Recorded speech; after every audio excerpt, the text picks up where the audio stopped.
Hello, everybody. Welcome to the Canadian Shield. My name is Sterling. I'm your host. We're going to cover a few stories in this episode.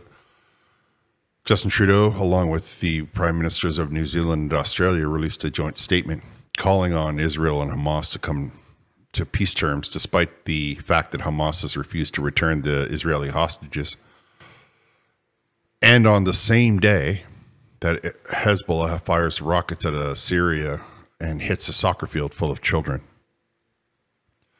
Justin Trudeau announced September 16th as the new by-election date, one for Manitoba and one for Quebec. In true tyrannical form, Justin Trudeau has hand-picked the person that they're going to be running in LaSalle, which is in Quebec, instead of allowing for the process of democracy to work its way through the party. Police warn that children are running around using replica water pistols, and it's starting to make them nervous, so they're confiscating them. Over in Europe, our good old buddy Zelensky has decided to hold Slovakia and Hungary hostage rather than allow Russian oil to pass across their territory and supply those two countries with contracts that were in place since long before the conflict has arisen.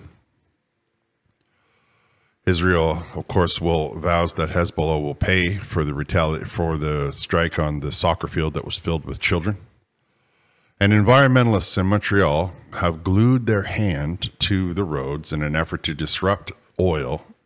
Who's going to break it to them that glue is primarily made from a petroleum product? You're going to want to stick around while I give you my analysis and give you the breakdown of these stories. In the meantime, I would appreciate it if you would like, comment, subscribe, hit the notification bell, share this channel with all of your socials. So we'll start with the obvious faux pas that Prime Minister Trudeau put out a joint statement with Prime Ministers of New Zealand and Australia demanding that there be a ceasefire in the Middle East. And of course, the situation in Gaza is catastrophic, says Prime Minister Trudeau. The human suffering is unacceptable. It cannot continue. Apparently, he doesn't seem to think that the human suffering that happening to the hostages is that important. He feels that the peace deal suggested by the United Nations should be something adhered to. And Israel has said they will stick to the peace deal just the second after they get those hostages back. I love this part here. We are committed to working toward an irreversible path to achieve a two-state solution where Israel and Palestine can live securely within internationally recognized borders. This is the only realistic option to achieve a just and enduring peace. They were already recognized borders. That's why there was the Gaza Strip. It's a recognized border.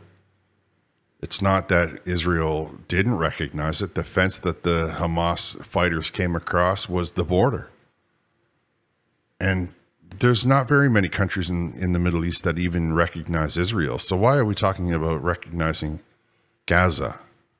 Understand that. We're not talking about recognizing the West Bank. We're talking about recognizing only one Palestinian country. There are two Palestinian regions that gets lost.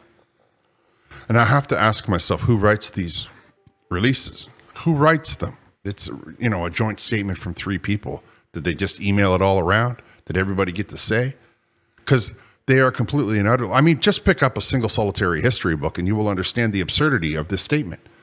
It's not the first time we've tried to put peace in the Middle East. We've been saying it since the 70s. Now, on the same day that they released that statement, Hezbollah fired a rocket into a soccer field, and they're saying 12 people, all on, teenage young men, right? Kids and teenagers, they're saying it, were struck by the rocket. And Israel now vows Hezbollah will pay a heavy price for the deadly strike that militants deny that they launched. 12 children and teens unalived on a soccer field in the Israeli-occupied Golan Heights. But there's in my mind, I don't care what, two wrongs don't make a right. So if you're going to fire rockets, you could fire them at any of so many military targets. Why would you fire them at a soccer field? I mean, what in your mind told yourself that that was like a good way to wage war? I mean, I don't see it as a good way to wage war. I get that, everybody talks about World War II, but those were not guided munitions. Nowadays, munitions are guided. We can put them down a rabbit hole. So there's really no excuse to be firing rockets at a soccer field full of children, in my opinion.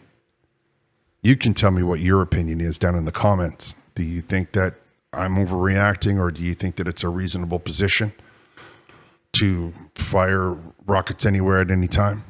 I don't know. You'd have to let me know. Okay, so switching back to Canada for a minute. Police warn in London, Ontario, police warn of dangers of replica weapons after a water gun is seized. And you can see in the photo there that that's kind of, why would you need cartridges for your water gun? Though I get the concept. This is something that has been going on in the culture, and people should have known better. The company that manufactured this should not have said, let me make a replica 45 or a replica 1919, whatever that one is. They should have not have said that this was a good idea, and then we'll sell it to children to shoot, to raise up their hands and pull the trigger to each other.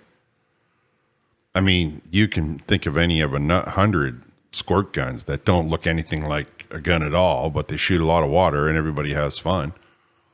I think that selling replicas is something that we should all be leery of, because if you're in the heat of a moment and if for whatever reason you're in a bad situation and you're tired and it's dark and you don't know, right?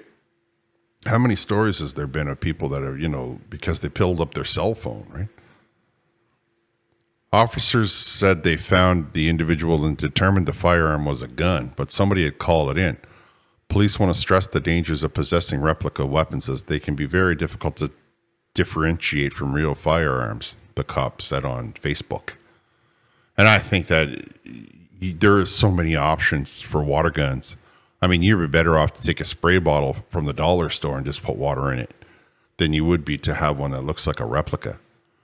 And I suppose water guns being red and stuff, you think to your mind, well, that's a different story. But really, when the sun goes down and when it's dark, and you're guaranteeing that the guy has a perfect vision of it rather than just seeing the shape. No, I think that it's wise to just not be selling them like that, and manufacturers shouldn't be cranking them out. Somewhere there's somebody making a mold of that in plastic, so they could just make a mold that looks, like some other thing, in my opinion, anyway. Okay, so here's a juxtaposition for you. Canada supports Ukraine. We give them billions of dollars, but now Ukraine has turned off the ability to transit Russian oil across their soil. And countries where these pipelines have been built to, Hungary and Slovakia, are asking EU to convince the Ukraine to turn those pipes back on because their reserves are running dry and they need it to make sure that they get through the wintertime. Ukraine is saying no because they don't want to supply any money to Russia, but they're not supplying money to Russia, so they're just attacking their economy. Hungary and Slovakia asked the European Union to help convince Ukraine to reinstate the transit of major Russian oil supplier from Eastern Europe. Budapest and Bratislava are ready to take Ukraine to court to resolve the issue, absent an agreement. Hungarian Foreign Minister Peter, I'm not even going to try his last name, said after a gathering of EU foreign ministers in Brussels on Monday. Kyiv last month hardened sanctions against that particular oil company, effectively prohibiting the firm from using Ukraine as a transit for its crude. I don't know what court would have the authority, right? The thing that seems to me that there's a quick solution to this. You would need to stop involving the European Union and start involving the United Nations. Now, I understand that Russia has a veto power and all of that kind of stuff, but there has to be a banker in the United Nations who can just collect the money while the war with Ukraine still goes on. And if Russia loses, then the money can go to pay for the Ukrainian rebuild. And if Russia wins, then Russia can have the spoils of war like we've done through the history of time. But the innocent people of Hungary and Slovakia shouldn't be forced to look at a reduction of electricity production or keeping their homes warm because of this war that could drag on for many more years.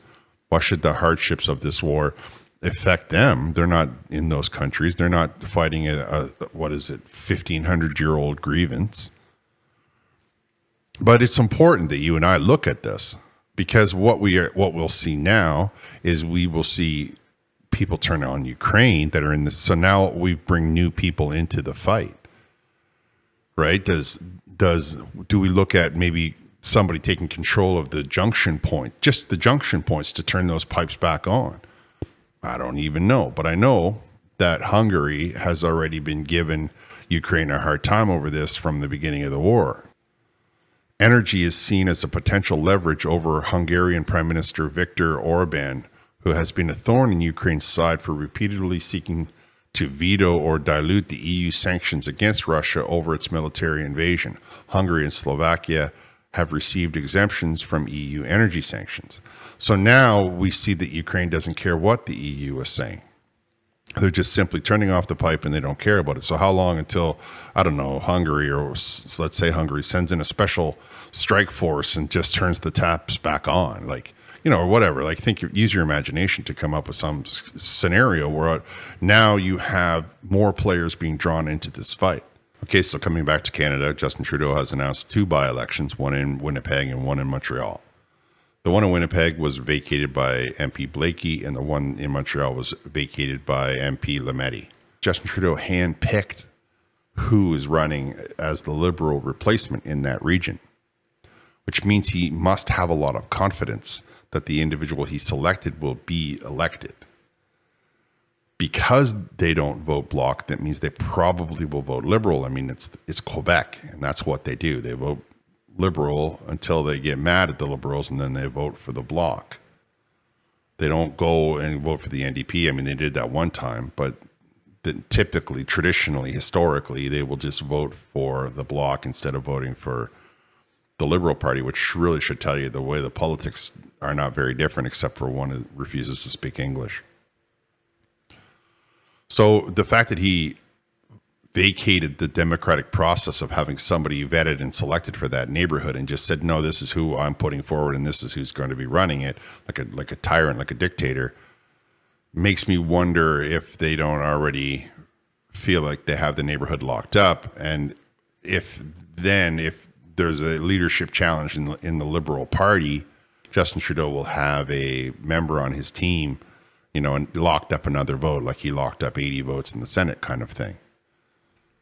That's just, you know, speculation on my part. I don't know necessarily, but it seems odd that he would intervene and interfere on a nomination aspect of the Liberal Party and just reach into the 3 people that were putting their names forward in the Liberal Party and say, no, this is going to be the one that we're running forward.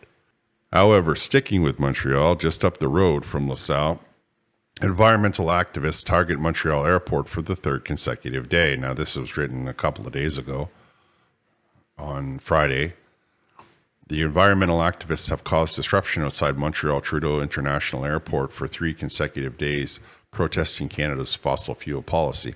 Now, it was called Trudeau Airport before he was Prime Minister. It's named after his father, but still, now that I've said it out loud, it's kind of creepy.